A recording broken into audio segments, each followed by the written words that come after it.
Hello friends, എല്ലാവർക്കും കാറ്റത്തെ കിളിക്കൂടിന്റെ വരാനിരിക്കുന്ന ഒരു എപ്പിസോഡ് റിവ്യൂയിലേക്ക് സ്വാഗതം. ഈ റിവ്യൂ നിങ്ങൾക്ക് ഇഷ്ടമായെങ്കിൽ ലൈക്ക് ചെയ്തും സബ്സ്ക്രൈബ് ചെയ്തും സപ്പോർട്ട് ചെയ്യണേ. ഡിവോഴ്സിനായി നിധി സുധീഷിനെയും കൂട്ടി ആദ്യ തവണ വക്കീലിനെ കാണാൻ പോയപ്പോൾ ആധാർ കാർഡ് ഇല്ലാത്തത് കൊണ്ട് നിധിക്ക് ഡിവോഴ്സ് അപ്ലൈ ചെയ്യാൻ പറ്റിയില്ല. ഇപ്പോ ആധാർ കാർഡും വോട്ടർ ഐഡിയും പാൻ കാർഡും എല്ലാം നിധി രാജീവിന്റെ വീട്ടിൽ നിന്നും എടുത്തുകൊണ്ട് വരികയും ഡിവോഴ്സിന് അപ്ലൈ ചെയ്യാനായി പോവുകയുമാണ്. സുധീഷിനെയും കൂട്ടി കോടതിയിൽ പോയി ഡിവോഴ്സിന് അപ്ലൈ ചെയ്യുകയും ചെയ്തു. നിധി എപ്പോ ഡിവോഴ്സിന്റെ പ്രോസസ് സ്റ്റാർട്ട് ചെയ്താലും കോൺസ്റ്റബിൾ ഗോപി നിധിയുടെ ഫോണിലേക്ക് വിളിച്ച് ഡിവോഴ്സ് ചെയ്യാൻ പാടില്ല എന്നും പോലീസ് സ്റ്റേഷനിൽ വെച്ച് നടന്ന കല്യാണം ആയതുകൊണ്ട് പ്രശ്നങ്ങൾ ഉണ്ടെന്നും ഒക്കെ പറഞ്ഞ് വിരട്ടും. ഇത് സുധീഷ് ഗോപിയെ കൊണ്ട് പറയിപ്പിക്കുന്നതാണ്. ഇപ്പോൾ നിധി കോൺസ്റ്റബിൾ ഗോപിയെ കാണാനായി പോലീസ് സ്റ്റേഷനിലേക്ക് വന്നിരിക്കുകയാണ്. പുഞ്ചിരിച്ച് ഗോപി ചോദിക്കുന്നു, എന്തുകൊണ്ട് മോളെ സുഖമാണോ? എന്നെ എന്താ നേരിൽ കാണണമെന്ന് പറഞ്ഞത്? അപ്പൊ നിധി പറയുകയാണ്, സാർ എന്നെ ഫോണിൽ വിളിച്ച് ഡിവോഴ്സ് ചെയ്യാൻ പാടില്ല എന്ന് പറഞ്ഞില്ലേ? അപ്പൊ ഗോപി പറയുകയാണ്, ഞങ്ങൾ എല്ലാവരും കൂടി ചേർന്ന് എത്ര കഷ്ടപ്പെട്ട നിങ്ങളുടെ കല്യാണം നടത്തിയത്. ഇപ്പൊ പെട്ടെന്ന് 6 മാസം പോലും ആവുന്നതിന് മുമ്പ് ഡിവോഴ്സ് ചോദിക്കുന്നത് ശരിയാണോ? അപ്പൊ നിധി പറയുകയാണ്,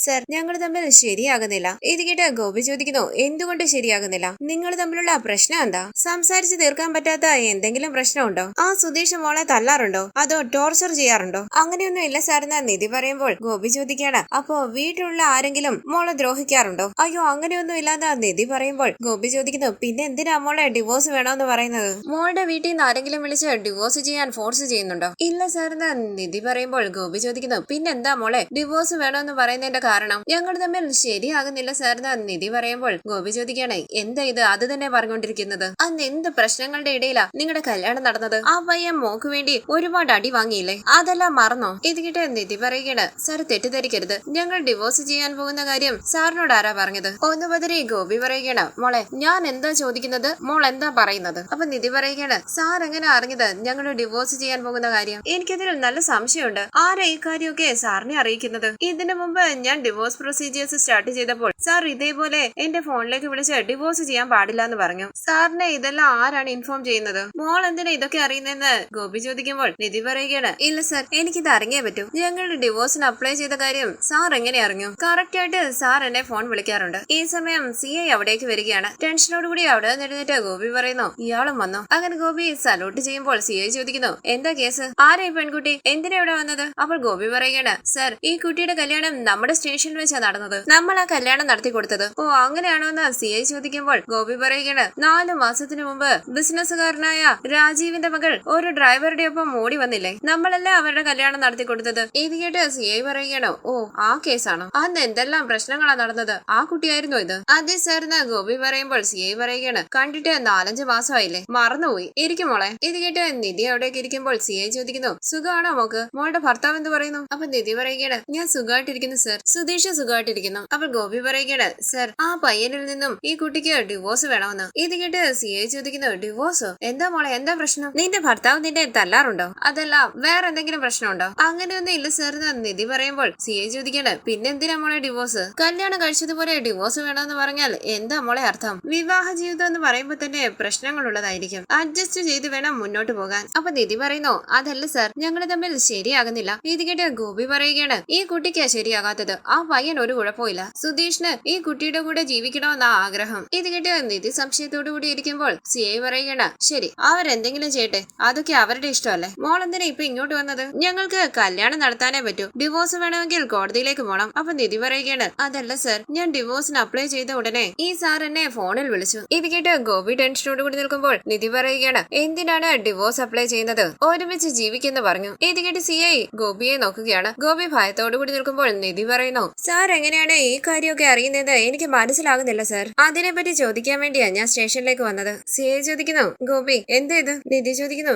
സാർ ഞങ്ങൾ ഡിവോഴ്സിന് അപ്ലൈ ചെയ്തിട്ടുണ്ടെന്ന് ഞങ്ങളുടെ അഡ്വക്കേറ്റ് ആയിരിക്കോ ഗോപി സാറിനോട് പറഞ്ഞത്? അങ്ങനെ എന്തെങ്കിലും ഫോർമാലിറ്റി ഉണ്ടോ? ഇത് കേട്ട് CI പറയുകയാണ്, മോളെ അഡ്വക്കേറ്റിന് വേറെ ജോലിയില്ലേ? അവരെന്തിനാ ഈ കാര്യമൊക്കെ ഞങ്ങളോട് പറയുന്നേ? ഇത് കേട്ട് നിധി ചോദിക്കുന്നു, അപ്പോ പോലീസ് സ്റ്റേഷനിൽ വെച്ച് കല്യാണം നടന്നാൽ ഡിവോഴ്സ് ചെയ്യാൻ പാടില്ലേ? അങ്ങനെ എന്തെങ്കിലും ഉണ്ടോ? ചിരിച്ചുകൊണ്ട് CI പറയുന്നു, അങ്ങനെയൊന്നും ഇല്ല മോളെ. ഒന്നിച്ച് ജീവിക്കുന്നതും പിരിയുന്നതും ഒക്കെ നിങ്ങളുടെ ഇഷ്ടമാണ്. പക്ഷെ നിങ്ങൾ ഒരുമിച്ച് ജീവിക്കണമെന്നാണ് ഞങ്ങൾ ആഗ്രഹിക്കുന്നത്. നിങ്ങളുടെ കല്യാണം നടത്താൻ ഞങ്ങൾ ഒരുപാട് കഷ്ടപ്പെട്ടതാ. അപ്പൊ നിധി പറയുകയാണ്, അതല്ല സർ എനിക്ക് ഗോപി സാറിന്റെ കോള് വന്നപ്പോൾ സാർ എങ്ങനെയാണ് ഈ കാര്യം അറിഞ്ഞതെന്ന് കൺഫ്യൂഷനായി. ഇത് കേട്ട് ഗോപി ടെൻഷനോട് കൂടി നിൽക്കുമ്പോൾ CI ചോദിക്കുന്നു, അതിനുവേണ്ടിയാണോ മോൾ ഇത്രയും ദൂരം വന്നത്? അതെ സാർ എന്ന് നിധി പറയുമ്പോൾ CI ചോദിക്കുന്നു, ഗോപി നിങ്ങളോട് ആരാ ഇതൊക്കെ പറഞ്ഞത്? നിങ്ങൾക്ക് വേറെ ജോലിയില്ലേ? അവര് ജീവിക്കുകയോ ഡിവോഴ്സ് ചെയ്യുകയോ എന്തെങ്കിലും ചെയ്യട്ടെ. ജീവിക്കട്ടെ, അത് അവരുടെ ഇഷ്ടമല്ലേ. നിങ്ങൾ എന്തിനാ ഫോൺ വിളിച്ച് ഒരുമിച്ച് ജീവിക്കണമെന്ന് പറഞ്ഞുകൊണ്ടിരിക്കുന്നത്? ഇങ്ങനെയൊന്നും നമ്മൾ ചെയ്യാൻ പാടില്ല എന്ന് അറിയില്ലേ നിങ്ങൾക്ക്? അപ്പോൾ ഗോപി പറയുകയാണ്, സർ ഞാൻ എന്ത് ചെയ്യാനാ, ഈ കുട്ടിയുടെ ഭർത്താവ് വന്ന് അത്രയ്ക്ക് വിഷമത്തോടു കൂടിയാ എന്നോട് സംസാരിച്ചത്. ഇത് കേട്ട് ഞെട്ടി ഗോപിയെ നോക്കുമ്പോൾ ഗോപി പറയുകയാണ്, ആ പയ്യന്റെ അവസ്ഥ കണ്ട് എനിക്ക് നല്ല വിഷമം തോന്നി സാർ. സുധീഷ് വന്നായിരുന്നു എന്ന് നിധി ചോദിക്കുമ്പോൾ ഗോപി പറയുന്നു, വന്നായിരുന്നു മോളെ. നീ ഡിവോഴ്സിന് അപ്ലൈ ചെയ്യുന്ന കാര്യം പറഞ്ഞു. അവന്റെ ഡിവോഴ്സ് ചെയ്യാൻ സമ്മതമല്ല എന്ന് പറഞ്ഞു. ഇങ്ങനെ കഷ്ടപ്പെട്ട് കല്യാണം കഴിച്ചിട്ട് ഇപ്പൊ ഡിവോഴ്സ് ചോദിക്കുന്നെന്ന് അവൻ കരഞ്ഞോണ്ടാ പറഞ്ഞത്. നിധി ചോദിക്കുന്നു, ഇതെല്ലാം സുധീഷ് ആണോ സാറിനോട് പറഞ്ഞത്? അപ്പോൾ ഗോപി പറയുകയാണ്, സുധീഷ് പറയാതെ ഞാൻ എങ്ങനെ അറിയാനാ മോളെ. സർ ആ പയ്യൻ ഒരു പാവാ. ഈ കുട്ടിയോട് സംസാരിച്ച് ഡിവോഴ്സ് വേണ്ടാന്ന് പറഞ്ഞിട്ടുണ്ട്. പക്ഷെ ഈ കുട്ടി കേൾക്കുന്നില്ല. ഈ കുട്ടിയാണ് ഡിവോഴ്സ് ചോദിക്കുന്നതെന്ന് എന്നോട് പറഞ്ഞു. എന്റെ വൈഫിനോടൊന്ന് സംസാരിക്കുമോ എന്ന് ചോദിച്ചു. പാവം പയ്യനല്ലേ, ഒന്ന് സംസാരിച്ച് നോക്കാമെന്ന് കരുതി. അവൻ പറഞ്ഞത് കേട്ട് ഞാൻ സർ ഈ കുട്ടിയെ ഫോണിൽ വിളിച്ചത്. ഇത് കേട്ട് CI ചോദിക്കുന്നു, അവൻ പറഞ്ഞാൽ ഉടനെ നിങ്ങൾ വിളിക്കുവോ? ഇതൊക്കെ നമുക്ക് ആവശ്യമില്ലാത്ത കാര്യമല്ലേ. ദേ നോക്ക്, ഈ കാലത്തെ കുട്ടികൾക്ക് നമ്മൾ അഡ്വൈസ് ചെയ്താൽ തന്നെ ഇഷ്ടമല്ല. അവരവരുടെ ജീവിതം അവരവര് തന്നെ നോക്കിക്കോളും. ഇനി നിങ്ങള് ഇവരുടെ പ്രശ്നത്തിൽ ഇടപെടാൻ പാടില്ല. അങ്ങനെ CI ഗോപിയുമായി സംസാരിക്കുമ്പോൾ നിധി ഓർക്കുകയാണ് സുധീഷിനോട് ചോദിച്ചത്. നമ്മൾ ഡിവോഴ്സ് പ്രൊസീഡ് ചെയ്ത കാര്യം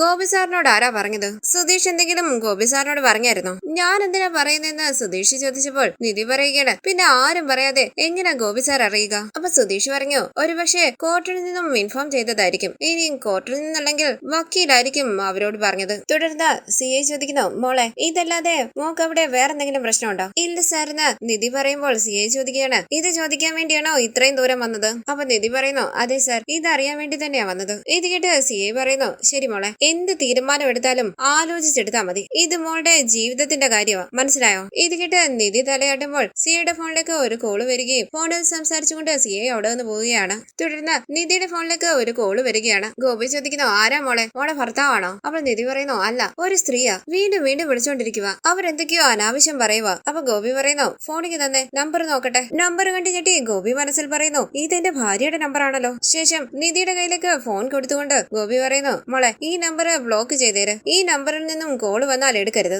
ഇങ്ങനെയുള്ളവരാണ് നമ്മുടെ പണം മോഷ്ടിക്കുന്നത്. റോങ് ആയിട്ടുള്ള കോള് ചെയ്താണ് ഇവർ നമ്മുടെ അക്കൗണ്ടിലുള്ള പണം മോഷ്ടിക്കുന്നത്. അതുകൊണ്ടാണ് ഞാൻ പറഞ്ഞത് ഈ നമ്പർ ബ്ലോക്ക് ചെയ്തേര്. ശരി സാറിന് നിധി പറയുമ്പോൾ ഗോപി പറയുകയാണ്, ഇപ്പൊ തന്നെ ബ്ലോക്ക് ചെയ്തേര്, ഡേഞ്ചറാ. ഇത് കേട്ട് നിധി ബ്ലോക്ക് ചെയ്യുമ്പോൾ ഗോപി ചോദിക്കുന്നു, ബ്ലോക്ക് ചെയ്തില്ലേ? അപ്പൊ ശരി, നോക്കുമോളെ, മോടെ ഭർത്താവിനോട് ദേഷ്യമൊന്നും കാണിക്കരുത്. പാവം അവൻ ഒരുപാട് വിഷമിക്കുന്നുണ്ട്. നിന്നെ പിരിയാൻ പറ്റില്ലെന്ന് അവൻ എന്റെ അരികെ വന്ന് പറഞ്ഞതാ. അതുകൊണ്ടാ ഞാൻ മോളെ ഫോണിൽ വിളിച്ചത്. ഇതെന്റെ ഡ്യൂട്ടി ഒന്നും അല്ലായിരുന്നു മോളെ. ഞാൻ അവന് വേണ്ടി ചെയ്ത ഒരു ഉപകാരം മാത്രം. അവനെ ഞാൻ എന്റെ അനിയനെ പോലെയാ കാണുന്നത്. ഡിവോഴ്സിനെ കുറിച്ചൊന്നും ആലോചിക്കാതെ ഒരുമിച്ച് ജീവിക്കാൻ നോക്ക്. നിധി ചോദിക്കുന്നു, സർ സുധീഷ് സത്യമായിട്ടും സാറിനെ വന്ന് കണ്ടായിരുന്നോ? അപ്പോൾ ഗോപി ചോദിക്കാണ്, എന്താ മോളെ ഇത് ഇങ്ങനെ സംശയത്തോടു കൂടി ചോദിക്കുന്നത്? അവൻ എന്റെ അടുത്ത് വന്ന് സംസാരിച്ചു. അവന്റെ വിഷമം കണ്ടാണ് ഞാൻ മോളെ ഫോണിൽ വിളിച്ചത്. അവൻ എന്റെ അരികിൽ തന്നെ ഉണ്ടായിരുന്നു. ഇത് കേട്ട് നിധി ദേഷ്യത്തോടു കൂടി നിൽക്കുമ്പോൾ ഗോപി പറയുകയാണ്, എങ്ങനെയെങ്കിലും മോളുടെ കൂടെ ഒരുമിച്ച് ജീവിക്കണമെന്ന് അവൻ ആഗ്രഹിക്കുന്നത്. ഇക്കാലത്ത് ഇങ്ങനെയുള്ള പയ്യന്മാരെ കിട്ടുന്നത് ഭാഗ്യമാണ്. സമാധാനമായിട്ട് മുന്നോട്ട് പോകാൻ പറ്റുമെന്ന് നോക്കുമോളെ. ഞാൻ ശ്രമിക്കാൻ സാറെന്ന് പറഞ്ഞ് നിധി അവിടെ നിന്ന് പോകാനായി തുടങ്ങുമ്പോൾ ഗോപി ചോദിക്കുന്നു, മോൾ എങ്ങനെയാ വന്നത്? അപ്പൊ നിധി പറയുന്നു, എന്റെ ഫ്രണ്ടിന്റെ ഒപ്പം കാറിലാ വന്നത്. ഇപ്പൊ എങ്ങനെ പോകുമെന്ന് ഗോപി ചോദിക്കുമ്പോൾ നിധി പറയുകയാണ്, ഞാൻ പൊയ്ക്കോളാം സാർ, താങ്ക് യു. അപ്പോൾ ഗോപി പറയുന്നു, ശരി, സൂക്ഷിച്ചു പോണം. നിധി ഡിവോഴ്സ് വേണ്ടെന്ന് മോളൊരു തീരുമാനമെടുത്താൽ ഞാൻ ഒരുപാട് സന്തോഷിക്കും. സുധീഷ് വളരെ നല്ലൊരു പയ്യനാ. ഓക്കെ സാർ എന്ന് പറഞ്ഞ് അവിടുന്ന് പോകാനായി തുടങ്ങുന്ന നിധി ഒന്ന് ആലോചിച്ച് ഗോപിയുടെ അരികിലേക്ക് വന്നിട്ട് പറയുന്നു, സർ ഞാൻ ഒരു കാര്യം ചോദിച്ചോട്ടെ, തെറ്റിദ്ധരിക്കരുത്. എന്താന്ന് ഗോപി ചോദിക്കുമ്പോൾ നിധി ചോദിക്കാണ്, ഒരു ID പ്രൂഫും ഇല്ലാതെ കല്യാണം കഴിക്കാൻ പറ്റുമോ? ഇത് കേട്ട് ഗോപി പറയുന്നു, ID പ്രൂഫ് ഇല്ലാതെ കല്യാണം കഴിക്കാൻ പറ്റില്ല മോളെ. ഇത് കേട്ട് നിധി ചോദിക്കാണ്, പിന്നെ എങ്ങനെയാണ് സർ ഞങ്ങളുടെ കല്യാണം നടത്തിയത്? ഞാൻ വീട്ടിൽ നിന്ന് വരുമ്പോൾ ആധാർ കാർഡ്, പാൻ കാർഡ് ഇങ്ങനെയുള്ള ഒരു പ്രൂഫും എന്റെ കയ്യിലില്ലായിരുന്നു. പിന്നെ എങ്ങനെയാ ഞങ്ങളുടെ കല്യാണം നടന്നത്? ഇത് കേട്ട് ഗോപി പറയുകയാണ്, മോളുടെ ആധാർ കാർഡ് മോളുടെ ഭർത്താവ് തന്നെയാ തന്നത്. ഇത് കേട്ട് ഞെട്ടി നിൽക്കുകയാണ് നിധി. സുധീഷ് തന്നായിരുന്നു എന്ന് നിധി വിശ്വസിക്കാനാകാതെ ചോദിക്കുമ്പോൾ അപ്പോൾ ഗോപി പറയുകയാണ്, അതെ മോളെ, പ്രൂഫ് ഇല്ലാതെ കല്യാണം കഴിക്കാൻ പറ്റില്ല. സുധീഷിന്റെ ഫോണിൽ മോളുടെ ആധാർ കാർഡ് ഒക്കെ കാണിച്ചത്. അത് വെച്ചാ കല്യാണം രജിസ്റ്റർ ചെയ്തത്. ഇത് കേട്ട് വിശ്വസിക്കാനാകാതെ നിധി ഓർക്കുകയാണ് സുധീഷിനോട് പറഞ്ഞത്. പ്രൂഫ് ഇല്ലാതെ ഒരു ഹോസ്റ്റലിൽ പോലും താമസ സൗകര്യം കിട്ടില്ല. പിന്നെ എങ്ങനെ നമ്മുടെ കല്യാണം നടന്നത്? അപ്പൊ സുധീഷ് പറയുകയാണ്, എനിക്കൊന്നും അറിയില്ല നിധി. എന്നോട് ആധാർ കാർഡ് ചോദിച്ചായിരുന്നു. അതേപോലെ നിധിയോടും ആധാർ കാർഡ് ചോദിച്ചു കാണുമെന്ന് ഞാൻ വിചാരിച്ചു. തുടർന്ന് നിധി ചോദിക്കാണ്, സാർ ഈ പറഞ്ഞത് സത്യം തന്നെയാണോ? അപ്പോൾ ഗോപി ചോദിക്കാണ്, ഞാൻ മോളോട് എന്തിനാ കള്ളം പറയുന്നത്? മോളുടെ ആധാർ കാർഡ് വേണമെന്ന് പറഞ്ഞപ്പോൾ അവനാ എന്റെ കയ്യിലുണ്ടെന്ന് പറഞ്ഞ് ഫോണിൽ കാണിച്ചത്. എന്താ മോളെ, എന്തിനാ ഇതൊക്കെ ചോദിക്കുന്നത്? അപ്പൊ നിധി പറയുകയാണ്, ഒന്നുമില്ല സാർ, അറിയാൻ വേണ്ടി ചോദിച്ചതാ. താങ്ക് യു എന്ന് പറഞ്ഞ് നിധി വളരെ വിഷമത്തോടു കൂടി അവിടെ നിന്ന് പോവുകയാണ്. കണ്ടു നിറഞ്ഞ റോഡ് സൈഡിലൂടെ നടന്നു വരുന്ന നിധി ഓർക്കുകയാണ്, സുധീഷിന്റെ വാക്കുകൾ. കല്യാണം എന്ന് പറഞ്ഞാൽ ശരിക്കുള്ള കല്യാണം അല്ല നിധി. നിധിയുടെ അച്ഛനെയും ചേട്ടനെയും എല്ലാം ഇവിടുന്ന് ഒഴിവാക്കാൻ വേണ്ടിയാണ് ഈ കല്യാണം നടത്തുന്നത്. അവരുടെ മുന്നിൽ വെച്ച് ഞാൻ ചുമ്മാ ഒരു താലി കെട്ടും. ശേഷം നിധി ഓർക്കുകയാണ് രാജീവിന്റെ മുന്നിൽ വെച്ച് സുധീഷ് തന്റെ കഴുത്തിൽ താലി കെട്ടിയതും ഹാരം അണിഞ്ഞതുമല്ല. പിന്നീട് സുധീഷിന്റെ വാക്കുകൾ കേട്ട് രജിസ്റ്ററിൽ സൈൻ ചെയ്തത്. തുടർന്ന് മുന്നോട്ട് നടക്കുന്ന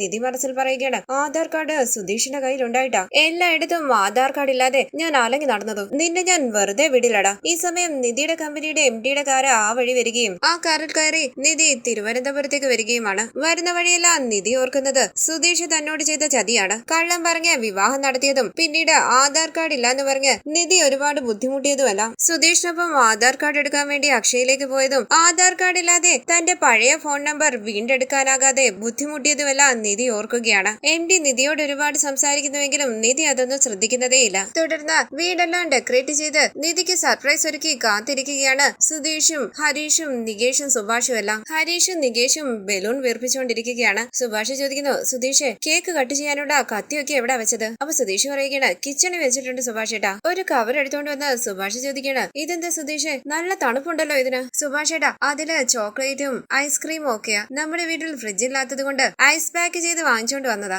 സന്തോഷത്തോടു കൂടി സുഭാഷ് പറയുന്നു ശരി ശരി. നിധി എവിടെയാണെന്ന് ചോദിച്ചോ? അപ്പൊ നികേഷ് പറയുകയാണ് ചോദിച്ചു സുഭാഷ് ഏട്ടാ വന്നോണ്ടിരിക്കുക. ഈ സമയം അകത്തേക്ക് കയറി വരികയാണ് ഭാസ്കരൻ. ഭാസ്കരൻ മുന്നോട്ട് നടക്കുമ്പോഴെല്ലാം ഓരോ ബലൂൺ വെച്ച് പൊട്ടുന്നു. നിങ്ങൾക്ക് നോക്കി നടന്നുകൂടെ എന്ന് സുധീഷ് ദേഷ്യത്തോടു കൂടി ചോദിക്കുമ്പോൾ ഭാസ്കരൻ പറയുകയാണ് നടക്കുന്ന വഴിയിലെല്ലാം ബലൂൺ കൊണ്ടിട്ട് പിന്നെ പൊട്ടാതിരിക്കുവോ? ഇത് കേട്ട് സുധീഷ് പറയുകയാണ് ഇവിടെ എല്ലാം ബലൂൺ ഉണ്ടെന്ന് അറിയാലോ നോക്കി നടക്കണ്ടേ? ഭാസ്കരൻ ചോദിക്കുന്നു എങ്ങനെ നോക്കി നടക്കാനാ? ഇവിടെ എവിടെയെങ്കിലും ബലൂൺ ഇല്ലാത്തടം ഉണ്ടോ? മനുഷ്യന് സമാധാനത്തോടു കൂടി ബാത്റൂമിൽ പോലും പോകണ്ട. അങ്ങനെ ഭാസ്കരൻ കാല് മുന്നോട്ടേക്ക് വെക്കുമ്പോൾ വീണ്ടും അടുത്ത ബലൂൺ പൊട്ടുകയാണ്. ഭാസ്കരൻ ചോദിക്കുന്നു എന്താ ഇത്? കാല് തൊട്ടാലെ പൊട്ടുകയാണല്ലോ. ഒരു മനുഷ്യൻ ഈ വീട്ടിൽ സമാധാനത്തോടു കൂടി ബാത്റൂമിൽ പോകാൻ പോലും പറ്റുന്നില്ല. എന്തൊരു കഷ്ടമാ. അങ്ങനെ ഭാസ്കരൻ ബാത്റൂമിലേക്ക് പോകുമ്പോൾ ദേഷ്യത്തോടു കൂടി സുധീഷ് പറയുകയാണ് സുഭാഷ് ഏട്ടാ ഇയാൾ എന്റെ ടെൻഷൻ കൂട്ടുമല്ലോ. അപ്പൊ സുഭാഷ് പറയുന്നു നീ അത് വിടടാ അച്ഛനെ പറ്റി നിനക്കറിയാലോ. അപ്പൊ നികേഷ് പറയുകയാണ് സുധീഷ് ഏട്ടാ എനിക്കിനിയും ബലൂൺ വെറുപ്പിക്കാൻ വയ്യ. പുഞ്ചിരിച്ച് സുധീഷ് പറയുന്നു സുഭാഷ് ഏട്ടാ ഇതൊക്കെ എങ്ങനെയുണ്ട്? സൂപ്പർ ആയിട്ടില്ലേ? അപ്പൊ സുഭാഷ് പറയുകയാണ് നന്നായിട്ടുണ്ടടാ. ഇത് കേട്ട് സുധീഷ് പറയുകയാണ് നിധി ഇന്ന് ഷോക്കായിട്ട് നിൽക്കും. ഇങ്ങനെ ഒരു ബർത്ത്ഡേ അവൾ ആഘോഷിച്ചിട്ടേ ഉണ്ടാകില്ല. ഇത് കേട്ട് ഹരീഷ് പറയുകയാണ് പിന്നെ ഏട്ടത്തെ ബർത്ത്ഡേ ആഘോഷിച്ചിട്ടില്ലേ? അപ്പൊ സുധീഷ് പറയുന്നു ആഘോഷിച്ചിട്ടുണ്ടാകും. അവളുടെ അച്ഛൻ നല്ല രീതിയിൽ തന്നെ ആഘോഷിച്ചിട്ടുണ്ടാകും. പക്ഷെ നിധി നമ്മുടെ വീട്ടിൽ ആഘോഷിക്കുന്ന ആദ്യത്തെ ബർത്ത്ഡേ അല്ലേ? രാത്രി 12 മണിക്ക് കേക്ക് കട്ട് ചെയ്തപ്പോൾ തന്നെ നിധി സർപ്രൈസ് ആയിട്ട് നിൽക്കുകയായിരുന്നു. ഇനി ഇതും കൂടി കാണുമ്പോൾ വലിയ സന്തോഷമാകും. സന്തോഷം കൊണ്ട് ഓടി വന്ന് എന്നെ കെട്ടിപ്പിടിച്ച് ഐ ലവ് യു എന്ന് പറയും. ഇത് കേട്ട് എല്ലാവരും തലയാട്ടുകയാണ്. ഈ സമയം MD-യുടെ കാറിൽ അവിടേക്ക് വരികയാണ് നിധിയാണെന്ന് തോന്നുന്ന സുധീഷ് പറയുമ്പോൾ നികേഷ് പറയുകയാണ് കാറിന്റെ ശബ്ദമല്ലേ കേട്ടത്? ഏട്ടത്തി കാറിലാണോ വരുന്നത്? ഇത് കേട്ട് പുറത്തേക്ക് വന്ന് നോക്കുന്ന സുധീഷ് കാണുകയാണ് MD-യുമായി സംസാരിച്ചുകൊണ്ട് നിൽക്കുന്ന നിധിയെ. ഇവിടെ വരെ വന്നതല്ലേ കേറിയിട്ട് പോകാന്ന് പറഞ്ഞ് MD-യും കൂട്ടി നിധി അകത്തേക്ക് കയറി വരികയാണ്. സുധീഷിനെ ശ്രദ്ധിക്കുന്ന നിധി ഓർക്കുകയാണ് ഗോപിയുടെ വാക്കുകൾ. സുധീഷ് അവന്റെ ഫോണിൽ മോളുടെ ആധാർ കാർഡ് കാണിച്ചത്. അത് വെച്ചാണ് കല്യാണം രജിസ്റ്റർ ചെയ്തത്. സുഭാഷും ഭാസ്കരനും നികേഷും ഹരീഷും എല്ലാം പുറത്തേക്ക് ഇറങ്ങി വരികയാണ്. ആരാടാ അതെന്ന് ഭാസ്കരൻ ചോദിക്കുമ്പോൾ സുഭാഷ് പറയുകയാണ് നമ്മുടെ നിധിയുടെ ഓഫീസിലെ MD-യാ. സുധീഷ് പുഞ്ചിരിച്ച് നിധിയെ നോക്കുമ്പോൾ നിധി വളരെ ദേഷ്യത്തോടു കൂടി സുധീഷിനെ തന്നെ നോക്കി നിൽക്കുകയാണ്. സംശയത്തോടു കൂടി സുധീഷ് മനസ്സിൽ പറയുന്നു എന്താ ഇങ്ങനെ നോക്കുന്നത്? അകത്തേക്ക് വന്ന് പറഞ്ഞ് സുഭാഷ് അവരെയും കൂട്ടി അകത്തേക്ക് കയറി വരികയാണ്. വീടെല്ലാം ഡെക്കറേറ്റ് ചെയ്തിരിക്കുന്നത് കണ്ട് സന്തോഷത്തോടു കൂടി ചുറ്റും നോക്കുകയാണ് MD. എങ്ങനെയുണ്ട് ഏട്ടത്തി ഇതെല്ലാന്ന് നികേഷ് ചോദിക്കുമ്പോൾ നിധി പുഞ്ചിരിച്ച് നികേഷിനെ നോക്കുകയാണ്. സുധീഷ് പതിയെ പറയുന്നു എടാ നികേഷ് ഞാനാ ഇതെല്ലാം ചെയ്തതെന്ന് പറ. പുഞ്ചിരിച്ച് നികേഷ് പറയുന്നു ഇതെല്ലാം ചെയ്തത് സുധീഷ് ഏട്ടനാ. നിധി ദേഷ്യത്തോടു കൂടി സുധീഷിനെ നോക്കുകയാണ്. അപ്പോൾ MD പറയുകയാണ് സൂപ്പർ ആയിട്ടുണ്ട് ഞാൻ കറക്റ്റ് ടൈമിലാണല്ലോ വന്നത്. സുധീഷ് ദേഷ്യത്തോടു കൂടി MD-യെ നോക്കിക്കൊണ്ട് മനസ്സിൽ പറയുന്നു നീ കാരണം ഒരു ഐ ലവ് യു മിസ്സായി കറക്റ്റ് ആയിട്ട് വന്നു. നിധി ഒന്ന് ശ്രദ്ധിച്ചിട്ട് സുഭാഷ് ചോദിക്കുന്നു മോളെ നിധി എന്താ ഓക്കെ അല്ലേ? ഞാൻ ഓക്കെ സുഭാഷ് ഏട്ടാ നിധി പറയുമ്പോൾ നികേഷ് പറയുകയാണ് അപ്പൊ നമുക്ക് കേക്ക് കട്ട് ചെയ്താലോ? MD പറയുന്നു കമോൺ നിധി കേക്ക് കട്ട് ചെയ്യും. സുധീഷ് മനസ്സിൽ പറയുകയാണ് കേക്ക് വാങ്ങിച്ച ഞാനല്ലേ നീ എന്തിനാ കട്ട് ചെയ്യാൻ പറയുന്നത്? ഇതാ നിധി കത്തി എന്ന് പറഞ്ഞ് സുധീഷ് കത്തി എടുത്ത് നീട്ടുമ്പോൾ നിധി ദേഷ്യത്തോടു കൂടി നിൽക്കുകയാണ്. പുഞ്ചിരിച്ച് സുധീഷ് പറയുന്നു ഇത് വെച്ച് കേക്ക് കട്ട് ചെയ്യാൻ പറ്റൂ പിടിക്കങ്ങോട്ട്. നിധി കത്തി വാങ്ങിച്ച് വളരെ ദേഷ്യത്തോടു കൂടി നിൽക്കുമ്പോൾ ഹരീഷ് ക്യാൻഡിൽസ് കത്തിക്കുകയാണ്.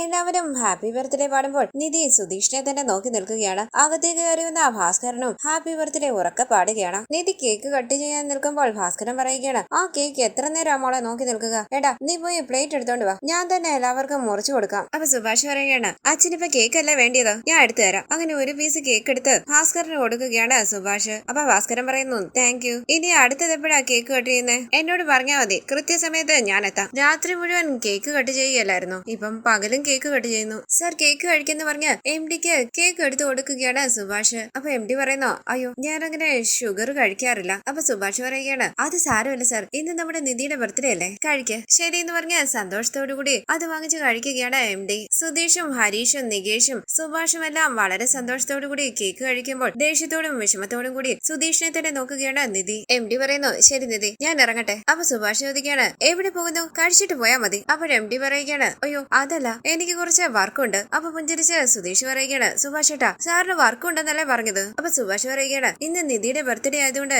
ഞാൻ ബിരിയാണി ഉണ്ടാക്കിയിട്ടുണ്ട്, അത് കഴിച്ചിട്ട് പോയാ മതി. നിധി പറ. അപ്പൊ നിധി പറയുകയാണ്, അതെ കഴിച്ചിട്ട് പോകാം. പുഞ്ചിരിച്ച് MD പറയുന്നു, ശരി ഓക്കെ. ഉടനെ ഇവൻ ഓക്കെ പറഞ്ഞു എന്ന് പറഞ്ഞ ദേഷ്യത്തോടു കൂടി നിൽക്കുകയാണ് സുധീഷ്. നിധി ദേഷ്യത്തോടു കൂടി സുധീഷിനെ നോക്കുമ്പോൾ സംശയത്തോടു കൂടി സുധീഷ് മനസ്സിൽ പറയുകയാണ്, എന്താ ഇവളുടെ ഫേസ് ഒരുമാതിരി ഇരിക്കുന്നത്? ഡെക്കറേഷൻ ഒന്നും ഇഷ്ടപ്പെട്ടില്ലേ? ഇഷ്ടപ്പെടേണ്ടതാണല്ലോ. തുടർന്ന് ഭക്ഷണം കഴിച്ചു കഴിഞ്ഞ് MD പറയുന്നു, ഭക്ഷണം നന്നായിരുന്നു. സാധാരണ ഞാൻ റൈസ് ഒന്നും അങ്ങനെ കഴിക്കുന്നതല്ല, പക്ഷെ ഇന്ന് ഞാൻ ഒരുപാട് കഴിച്ചു. താങ്ക്സ്. സുഭാഷ് ചോദിക്കുന്നു, ഇതിനെന്തിനാ താങ്ക്സ് ഒക്കെ? നിധി എന്താ വന്നത് മുതൽ ഡള്ളായിട്ട് നിൽക്കുന്നത്? എന്തു പറ്റി? അപ്പോൾ MD പറയുകയാണ്, അതൊന്നുമില്ല, വാമനപുരം വരെ പോയിട്ട് വന്നതാ, അതുകൊണ്ടാ ടയർഡായിട്ട് നിൽക്കുന്നത്. ടെൻഷനോടുകൂടി സുധീഷ് മനസ്സിൽ പറയുന്നു, വാമനപുരത്ത് എന്തിനാ? നിധി സുധീഷിനെ ശ്രദ്ധിക്കുമ്പോൾ സുധീഷ് ചോദിക്കുന്നു, വാമനപുരോ? അവിടെ എന്തിനാ പോയത്? അപ്പൊ നിധി പറയുന്നു, അതെ സുഭാഷ് ഏട്ടാ, കുറച്ച് ജോലി ഉണ്ടായിരുന്നു, അതാ പോയത്. അപ്പൊ സുധീഷ് ചോദിക്കുകയാണ്, വാമനപുരം വരെ നിധി MDയുടെ ഒപ്പമാണോ പോയത്? അപ്പൊ MD പറയുന്നു, എനിക്കിവിടെ ഒരു വർക്ക് ഉണ്ടായിരുന്നു, അതിനുവേണ്ടി പോയതാ ഞാൻ നിധിയെ വാമനപുരത്ത് ഡ്രോപ്പ് ചെയ്തിട്ട് തിരിച്ചു വന്നപ്പോൾ നിധിയെ കൂട്ടി പോന്നു. ഇയാൾ എന്തിനാ നിധിയെ കൂട്ടിക്കൊണ്ട് പോയെന്ന് സുധീഷ് പതിയെ ഹരീഷിനോട് ചോദിക്കുമ്പോൾ ഹരീഷ് പറയുകയാണ്, എന്തെങ്കിലും